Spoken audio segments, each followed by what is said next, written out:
Hello mga kalapatids, topic natin for today is pag-uusapan natin yung about sa purga na ating gamit at ginagawa sa ating mga alagang ibon.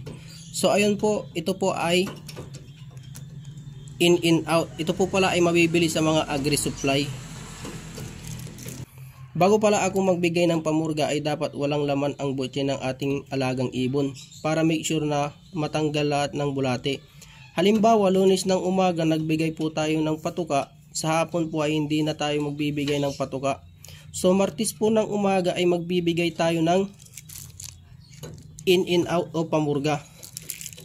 Ganito po gamitin si in out. Kailangan natin dito ay tubig. Kailangan po ay basahin natin bago natin ibigay para hindi po bumara sa lalamunan ng ating alaga. So ayun na nga, itong in out ay ilalagay po natin sa tubig. Yan po, inulog na po natin dyan bago natin ibigay sa ating alaga. So ayun po, magbibigay na tayo mga kalapatids. So ito po yung ibon na ating bibigyan ng purga.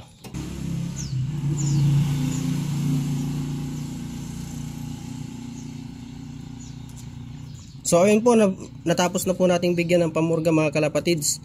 So papakita ko po sa inyo kung ano po yung magiging resulta ng ating pamurga, kung ito po ba ay maglalabas po sila ng bulate o hindi.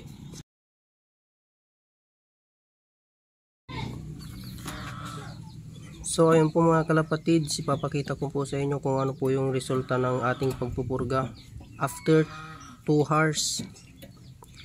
So ito po kalapatids ay pasintabi lamang po sa mga kumakain dyan, dahil itong video na po ito ay medyo masilan po, deworming po ito. So ito po yung resulta mga kalapatids after 2 hours. Ito po yung nilabas na bulate. Yan po, yan, kung makikita nyo po mga kalapatids, yan po, yan po. So talagang effective po yung in out gamitin pamurga ng ating alagang ibon. So yun po mga kalapatids, maraming salamat po sa panonood po ng aking video. Hanggang dito na lamang po. Happy flying, happy breeding.